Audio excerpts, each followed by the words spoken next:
Good afternoon, everybody.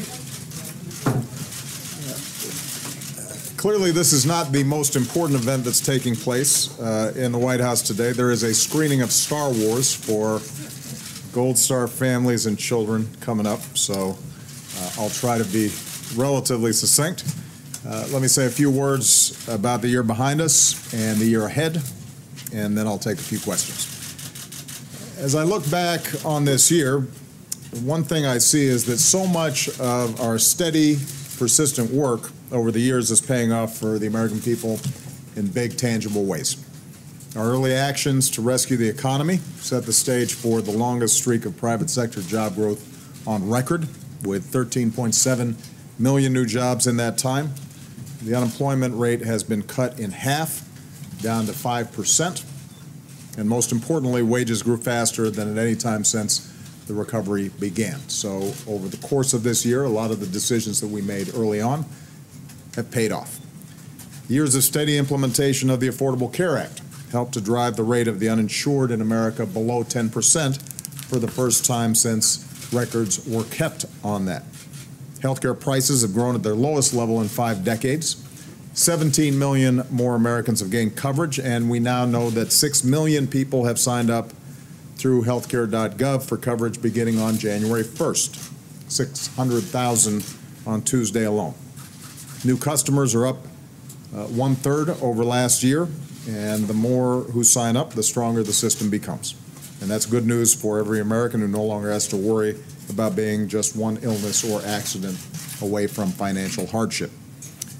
On climate, our early investment in clean energy ignited a clean energy industry boom. Our actions to help reduce our carbon emissions brought China to the table, and last week in Paris, nearly 200 nations forged a historic agreement that was only possible because of American leadership. Around the world, from reaching the deal to prevent Iran from developing a nuclear weapon, to reestablishing diplomatic relations with Cuba, to concluding a landmark trade agreement that will make sure that American workers and American businesses are operating on a level playing field, and that we, rather than China or other countries, are setting the rules for global trade. We have shown what is possible when America leads. And after decades of dedicated advocacy, marriage equality became a reality in all 50 states. So I just want to point out, I said at the beginning of this year that interesting stuff happens in the fourth quarter, and we are only halfway through. I do want to thank Congress for ending the year on a high note. I got to sign an education bill that is going to fix some of the challenges that we had with No Child Left Behind, and promises to invest more in high-quality early childhood education. We signed a transportation bill that, although not as robust as I think we need, still allows states and local governments to plan and actually get moving, putting people back to work, rebuilding our roads and our bridges. We got Ex-Im Bank back to work, supporting American exports. And today they passed a bipartisan budget deal. I'm not wild about everything in it. I'm sure that's true for everybody, but it is a budget that, as I insisted, invests in our military and our middle class without ideological provisions that would have weakened Wall Street reform or rules on big polluters. It's part of an agreement that will permanently extend tax credits to 24 million working families. It includes some long-sought wins like strengthening America's leadership at the IMF. And because it eliminates the possibility of a shutdown for the first time or for the first 9 months of next year, Congress and I have a long runway to get some important things done on behalf of the American people. Now, there's still a lot of work to do. For example, there's still a lot more that Congress can do to promote job growth and increase wages in this country. I still want to work with Congress, both Democrats and Republicans, to reform our criminal justice system. And earlier today, I commuted the sentences of 95 men and women who had served their debt to society, another step forward in upholding our fundamental ideals of justice and fairness. And of course, our most important job is to keep Americans safe. I've had a lot to say about that this week, but let me reiterate The United States continues to lead a global coalition in our mission to destroy ISIL. ISIL's already lost about 40% of the populated areas it once controlled in Iraq, and it's losing territory in Syria.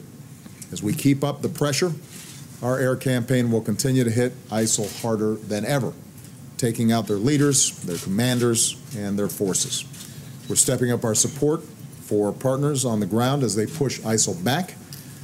Our men and women in uniform are carrying out their mission with trademark professionalism and courage. And this holiday season, all of us are united in our gratitude for their service, and we are thankful to their families as well because they serve alongside those who are actually deployed. Now, squeezing ISIL's heart, its core in Syria and Iraq, will make it harder for them to pump their terror and propaganda to the rest of the world.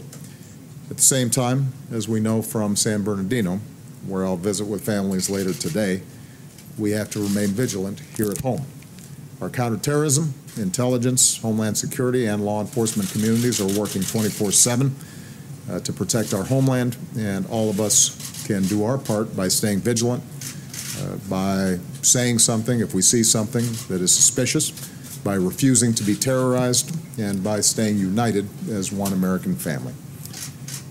In short, for all the very real progress America's made over the past 7 years, we still have some unfinished business, and I plan on doing everything I can with every minute of every day that I have left as president to deliver on behalf of the American people. Since taking this office, I've never been more optimistic about a year ahead than I am right now, and in 2016, I'm going to leave it out all on the field. So, with that, let me take some questions. I'll start with Roberta Rampton of Reuters. Mr. President, you're going to California today, and as you said earlier this week, you told the nation that there's no specific or credible threat of a similar attack. But how is it really possible to know?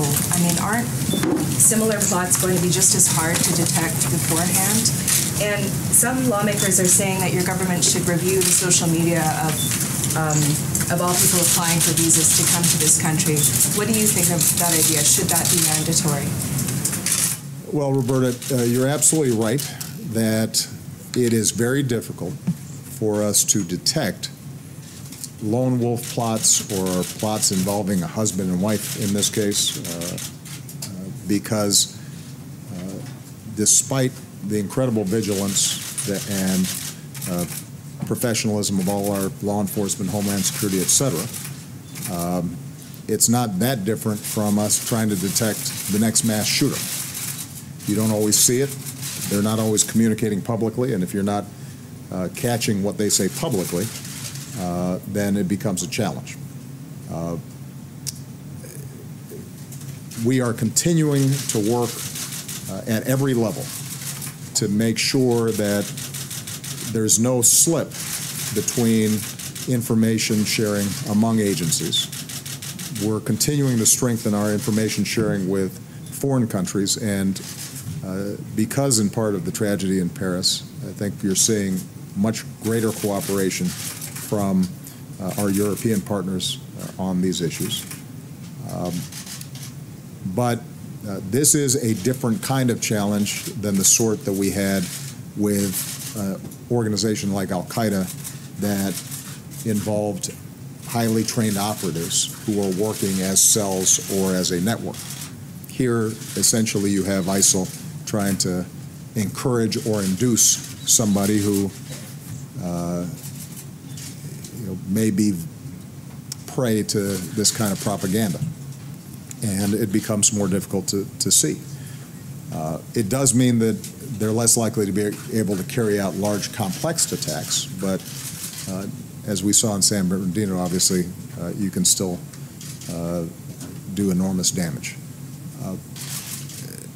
The issue of reviewing social media for those who are obtaining visas, I think, may have gotten garbled a little bit because there may be it's important to distinguish between posts that are public, social media on a Facebook page, versus private communications through various social media or apps.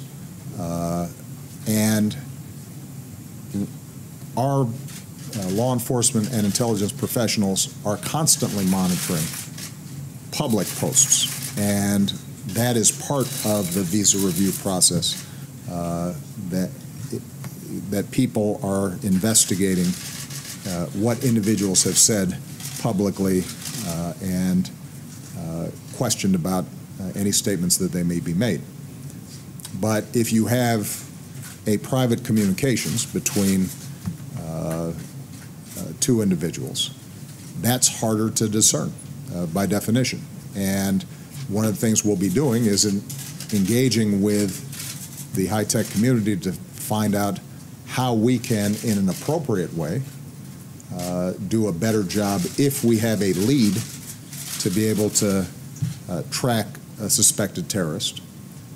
But we're going to have to recognize that no government is going to have the capacity to read every single person's text or emails or social media. If it's not posted publicly, then there are going to be feasibility issues that are probably insurmountable at some level, and it raises questions about our values. I mean, keep in mind it was only a couple of years ago where we were having a major debate about whether the government was becoming too much like Big Brother. And overall, I think we've struck the right balance in protecting civil liberties and making sure that U.S. citizens' privacy is preserved, that we are making sure that there's oversight to what our intelligence agencies do. But we're going to have to continue to balance our needs for security with people's legitimate concerns about privacy. And because the internet is global and communication systems are global, the values that we apply here oftentimes are ones that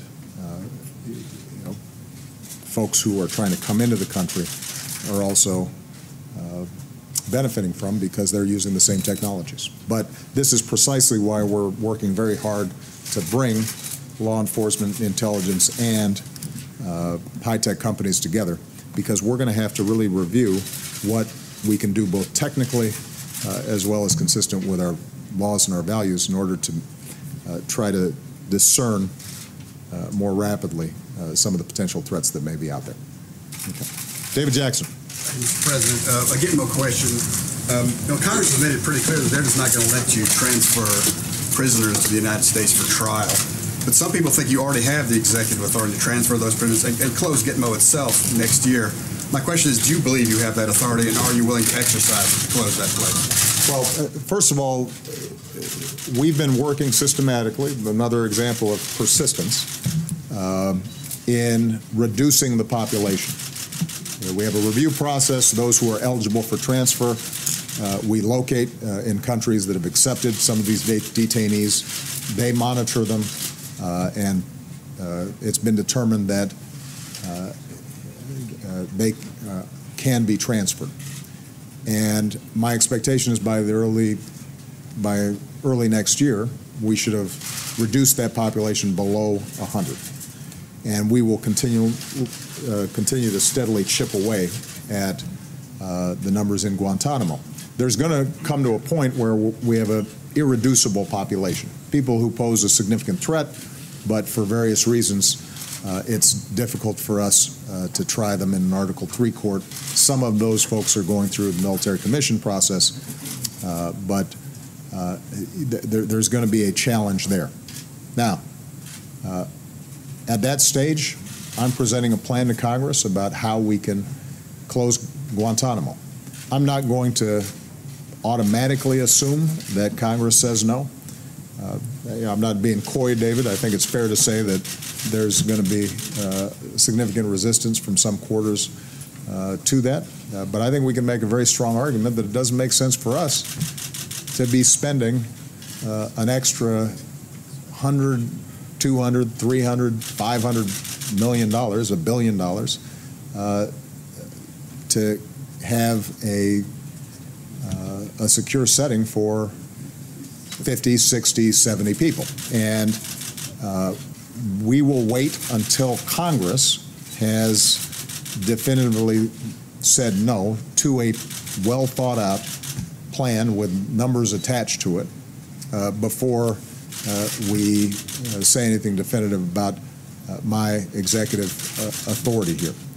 I think it's far preferable if I can get stuff done with Congress. It's an election. You know they're not going to do it. Are you going back on your own? David, as I said before, and I think you've seen me on a whole bunch of issues like immigration. I'm not going to be forward-leaning on what I can do without Congress before I've tested what I can do with Congress. And every once in a while, they'll surprise you.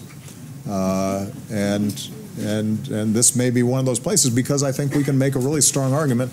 Guantanamo continues to be one of the key magnets for jihadi recruitment. To Roberta's question earlier about how do they propagandize and convince somebody here in the United States who may not have a criminal record or a history of terrorist activity to start shooting. This is part of what they feed, this notion of a gross injustice, that America's not living up to its professed ideals.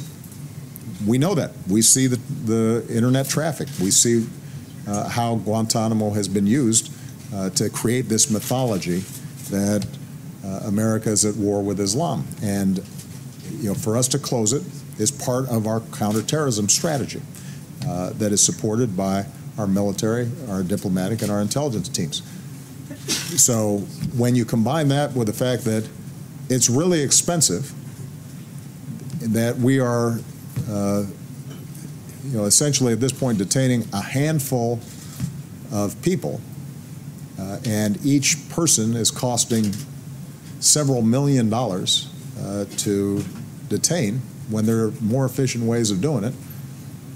I think we can make a strong argument. But I'll take your point that it will be an uphill battle. Every battle I've had with Congress over the last 5 years has been uphill, but we keep on surprising you by actually getting some stuff done. On an immigration. Sometimes that may prove necessary, but we try not to get out ahead of ourselves on that. Julie Pace. Thank you, Mr. President.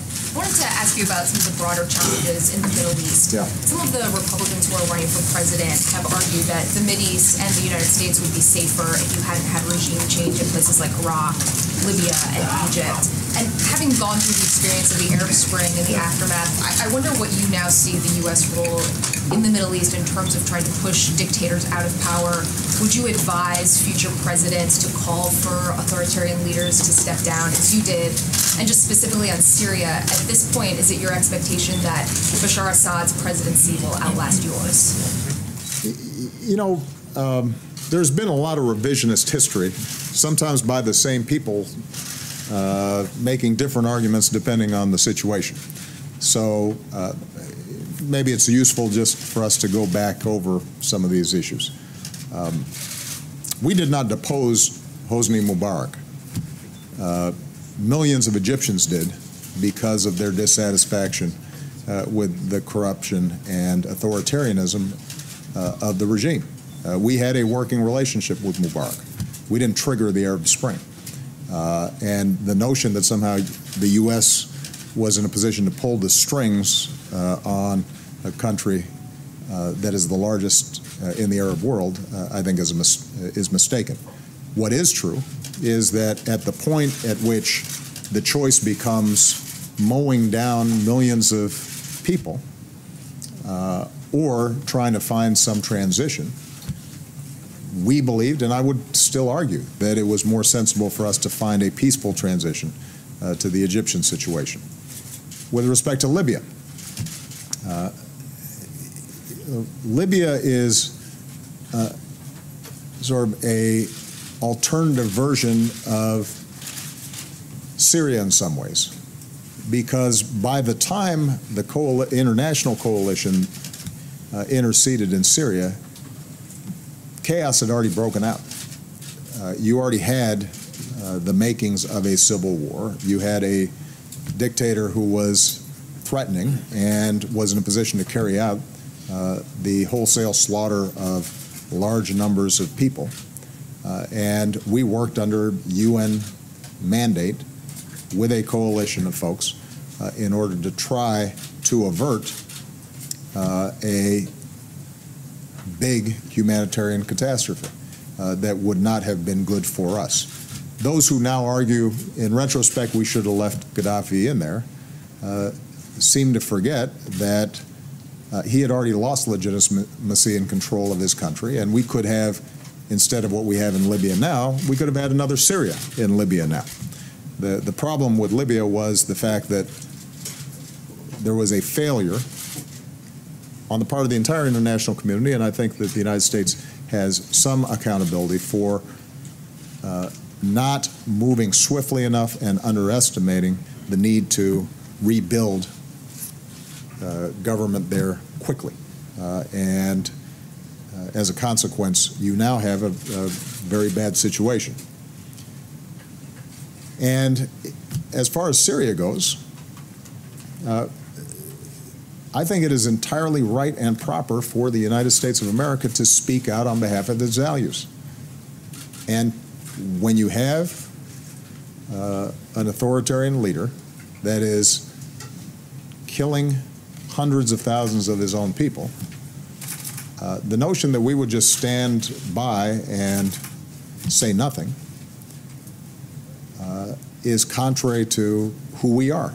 And that does not serve our interests, because at that point, us being in collusion with that kind of governance would make us even more of a target for terrorist activity. If that government can help try to stop extremists from building up in their countries. The reason that Assad has been a problem in Syria is because that is a majority Sunni country, and he had lost the space that he had early on to execute an inclusive transition, peaceful transition. He chose instead to slaughter people, and once that happened, the idea that a minority population there could somehow crush tens of millions of people who oppose him is not feasible. It's not plausible. Even if you were being cold-eyed and hard-hearted about the human toll there, it just wouldn't happen. And as a consequence, our view has been that you cannot bring peace to Syria, you cannot get an end to the civil war unless you have a government that is recognized as legitimate by a majority of that country. It will not happen.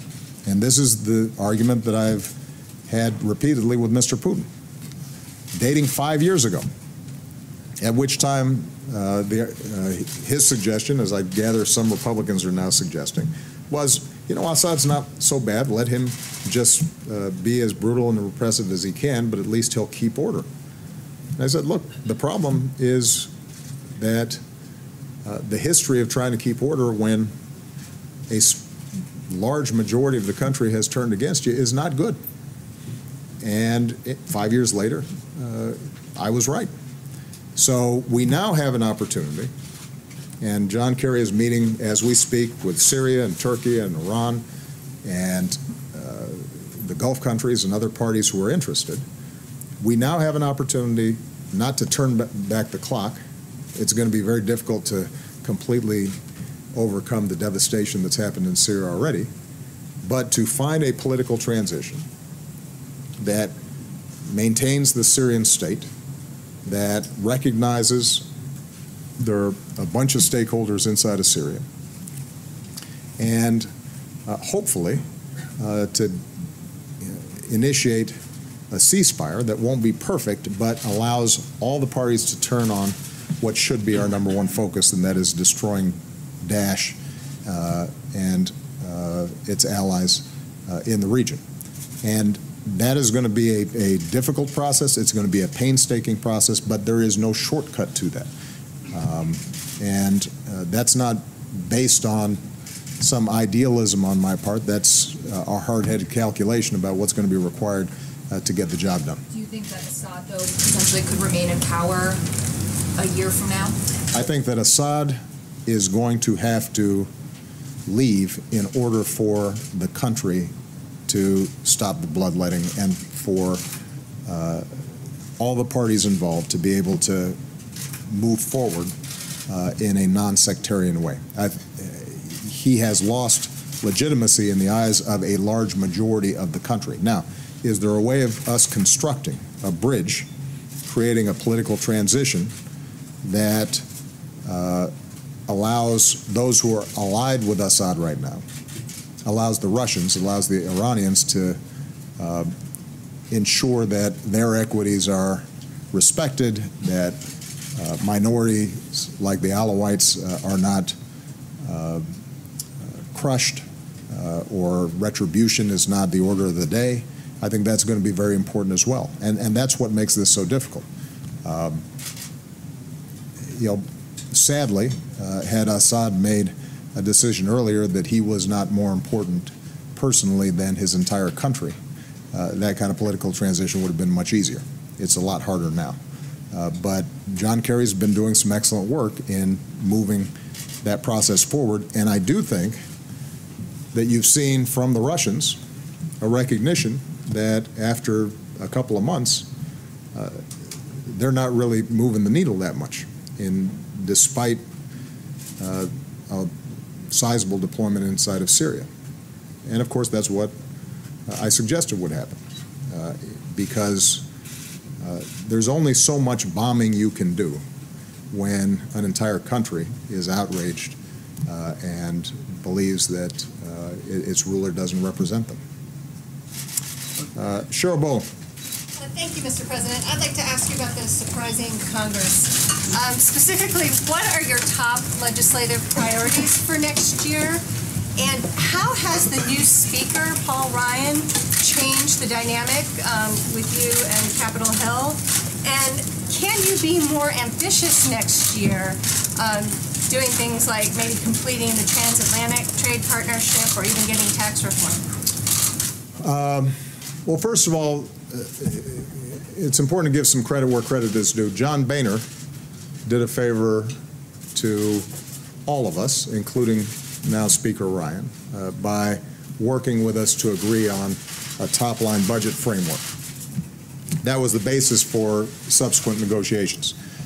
He was able to do that because he was going out the door, and was then given, I think, a little more room to maneuver than he previously had.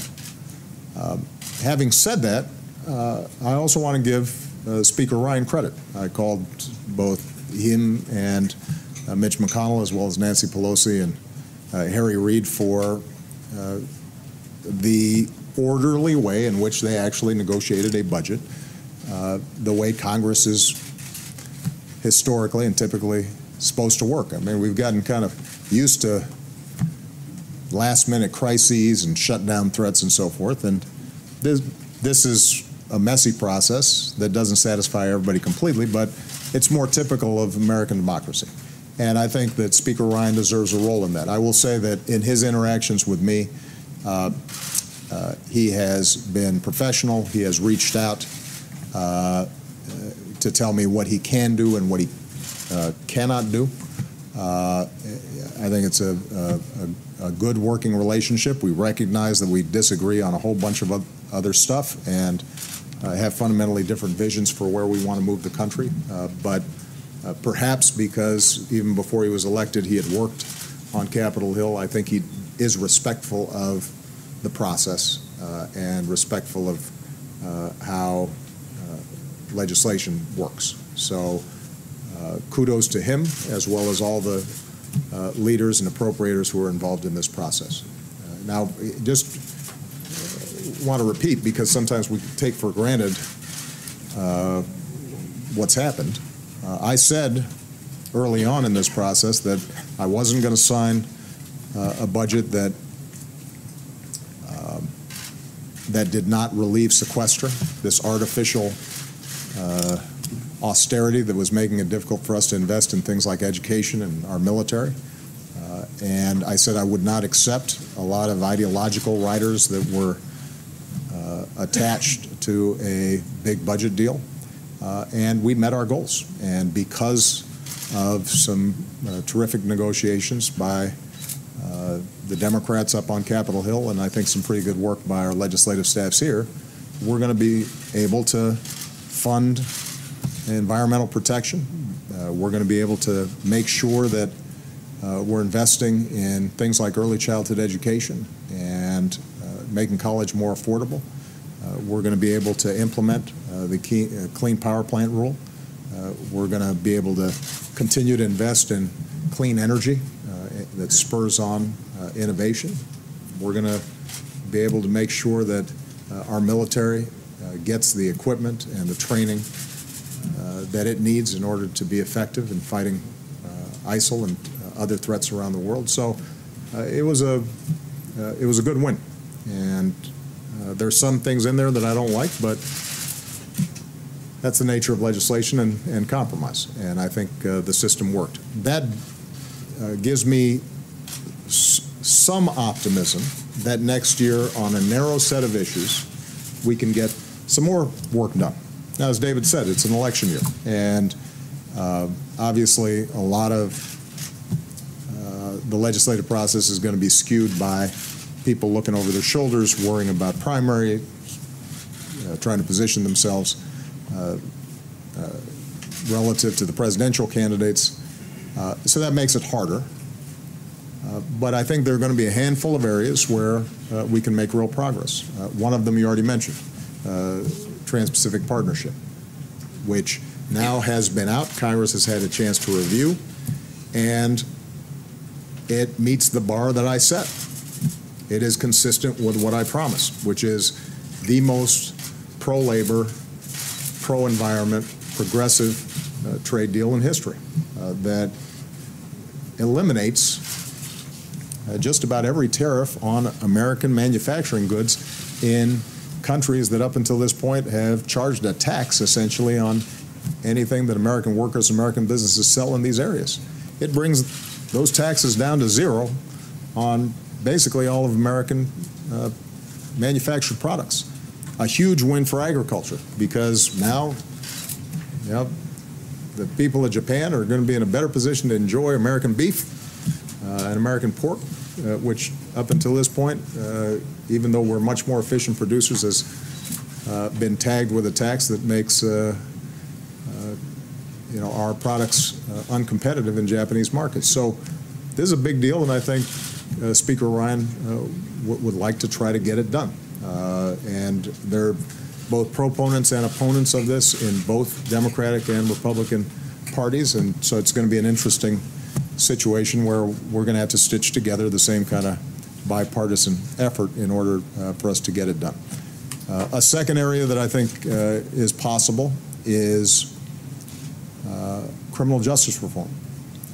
There has been sincere, serious negotiations and efforts by Democrats and Republicans to create a criminal justice system that is more fair, more even-handed, more proportionate, and is smarter about how we reduce crime. And I've really been impressed by the dedication of a core group of Democrats and Republicans, some of them the most liberal Democrats and the most conservative Republicans coming together saying this is the right thing to do. We've got a good bill in the Senate that passed with bipartisan support out of committee. My hope is that that gets to the floor and that we can pair it up with a good bill out of the House. And this is an area where you potentially can see us save money, reduce recidivism,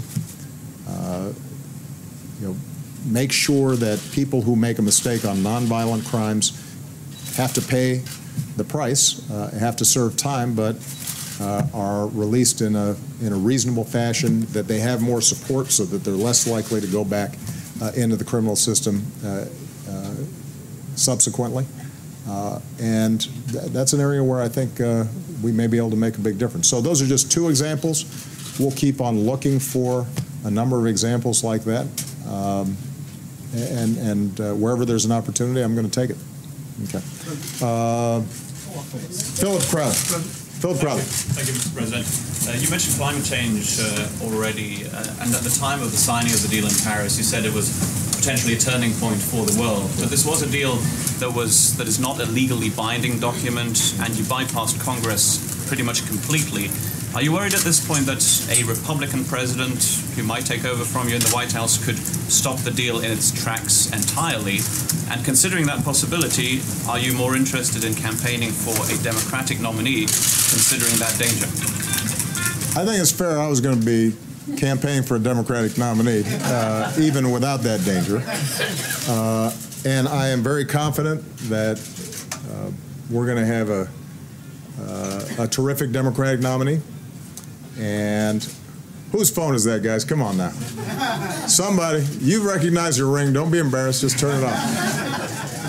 Huh? There you go. Okay. Can I still hear it? All right, I think it's off now. I think we will have a strong Democratic nominee. I think that Democratic nominee will win. I think I will have a Democratic successor. And I will campaign very hard to make that happen for a whole variety of reasons, because they're far more likely to share my fundamental vision about where America should go. But having said that, what I think people should also feel good about is that the agreement struck in Paris, although not legally binding when it comes to the targets that have been set, does create this architecture in which all around the world countries are saying, this is where we're going. We're going to be chasing after this clean energy future. This is how we're going to meet our goals. We're going to double down on solar power. We're going to double down on wind power. We're going to invest more heavily in biofuels. We're going to figure out battery technologies. And what you saw in this budget, which I think was really significant, was an extension of the solar tax credits and wind tax credits that we had helped to really boost early on in my administration, and that have resulted in wind power increasing threefold, solar power increasing by 20-fold. Those tax credits are now going to be extended for 5 to 7 years. And as a consequence, that combination of market signals means that the private sector is going to start investing much more heavily. They know this is coming. And it's not just coming here, it's coming around the world. So you now have a global marketplace for clean energy that is stable and accelerating over the course of the next decade. That then creates a different dynamic that is independent of what Congress does, but also helps to shape what Congress does. Because the more people that are now getting jobs in solar installation and production, the more that you have companies who are seeing how American innovation can sell products in clean energy all across the Asia Pacific and in Europe and in Africa. Suddenly, there's a big monetary incentive to getting this right. And that's been the history of environmental progress in this country, and now we've exported it around the world. Every time we've made a decision, you know what, we're going to have clean air. The predictions were everything would fall apart. And lo and behold, turns out that American innovation makes getting clean air a lot less expensive than people expected, and it happens a lot faster than expected. When we made a decision that we were going to double fuel efficiency standards on cars, everybody said, oh, this is going to ruin the American auto industry. The American auto industry has been booming over the last couple of years. Acid rain, when George H.W. Bush instituted a system to charge for the emissions that were causing acid rain, everybody said, well, you can't do that. That's going to ruin business. And it turned out it was smoother, faster, quicker, better. And acid rain, folks who were born, I don't know, some of you reporters are getting younger than, or I'm getting older, may not remember it, but that was a big deal. Now, most folks don't even remember it anymore because it got solved. And there's no reason why the same won't happen here. Now, do I think that there's going to be a lot of noise and campaigning next year about how we're going to stop Paris in its tracks? There'll probably be a lot of noise like that. Do I actually think that 2 years from now, 3 years from now, even Republican members of Congress are going to look at it and say that's a smart thing to do? I don't think they will. Keep in mind that right now, the American Republican Party is the only major party that I can think of in the advanced world that effectively denies climate change. I mean, it's an outlier. Many of the key signatories to this deal, the architects of this deal, come from center-right governments. Even the far-right parties in many of these countries, they may not like immigrants, for example, but they admit, yeah, the science tells us we got to do something about climate change. So my sense is that this is something that may be an advantage in terms of short-term politics in a Republican primary. It's not something that is going to be a winner for Republicans long-term. You mentioned American leadership. Is it embarrassing to you that the other party denies climate change? No, it's because first of all, I'm not a member of that party. Second of all, it didn't stop us from being the key leader in getting this done. I mean, this is something I've been working on now for 5-6 years. When I went to Copenhagen, I essentially engaged in 24 hours of diplomacy to salvage from a pretty chaotic process the basic principle that all countries had to participate, that we couldn't have a rigid division between developed countries and developing countries when it came to solving this problem. That was the initial foundation for us then working with other countries, culminating in the joint announcement with China, bringing in India, bringing in Brazil and the other big emerging countries, working with the Europeans and getting this done. This would not have happened without American leadership. And by the way, the same is true for the Iran nuclear deal. The same is true for the Trans-Pacific Partnership. The same is true for stamping out Ebola, something you guys may recall from last year, which was the potential end of the world. At each juncture, what we've said is that American strength and American exceptionalism is not just a matter of us bombing somebody. More often, it's a matter of us convening, setting the agenda, pointing other nations in a direction that's good for everybody and good for U.S. interests, engaging in painstaking diplomacy, leading by example. And sometimes the results don't come overnight. They don't come the following day,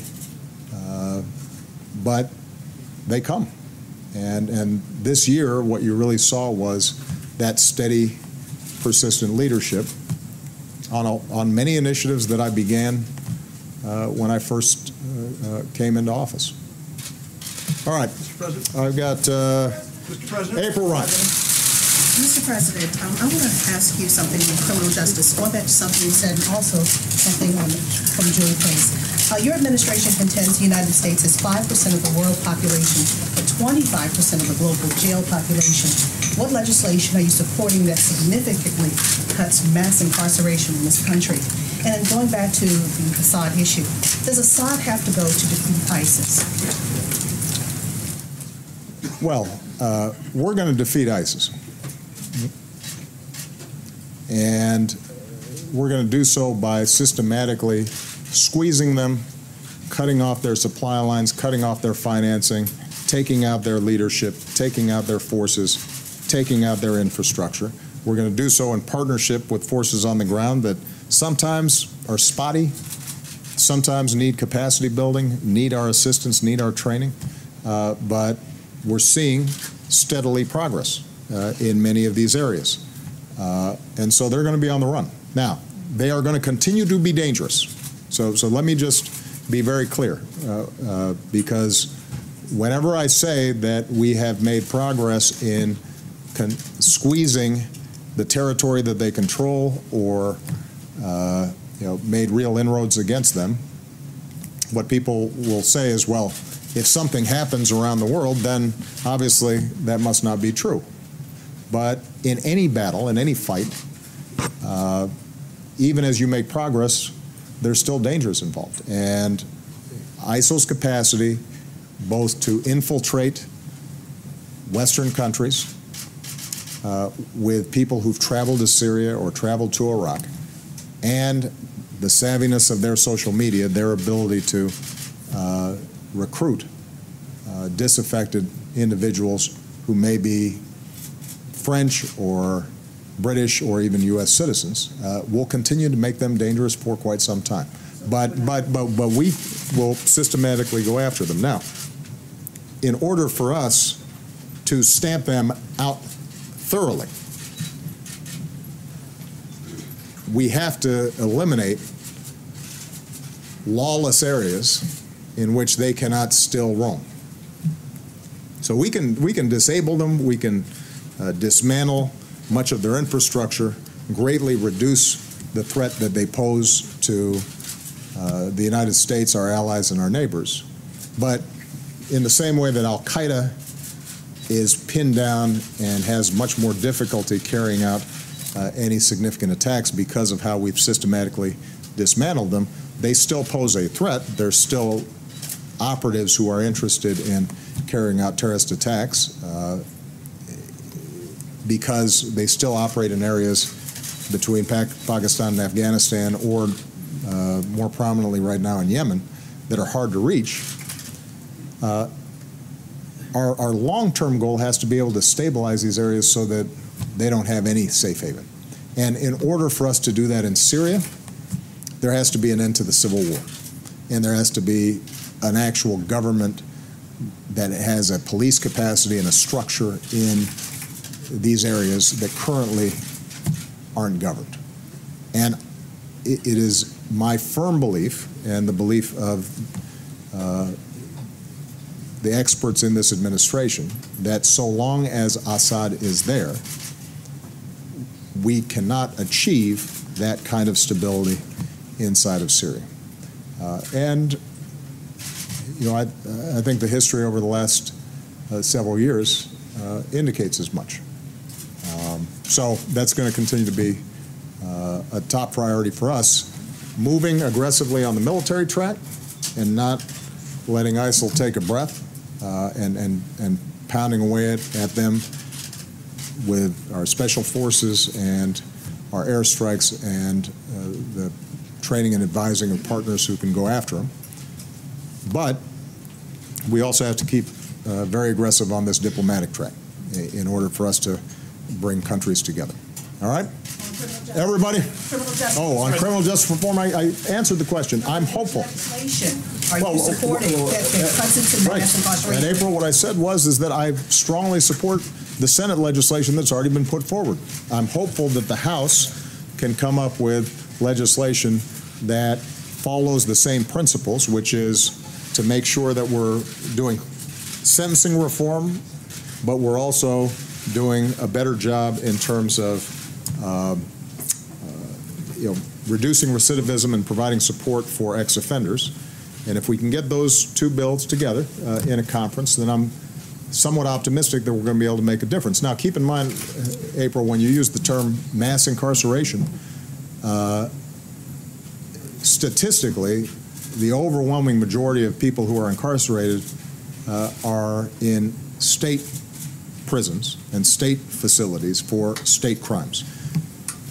We can only focus on federal law and federal crimes. And so there's still going to be a large population of individuals who are incarcerated even for nonviolent drug crimes because This is a trend that started in the late 80s and 90s and accelerated at the state levels. But if we can show at the federal level that we can be smart on crime, more cost effective, more just, more proportionate, then we can set a trend for other states to follow as well. And that's our hope. This is not going to be something that's reversed overnight. So just to go back to my general principle, April, it took 20 years for us to get to the point we are now. And it will be 20 years probably before we reverse some of these major trends. Okay, everybody, I got to get to Star Wars.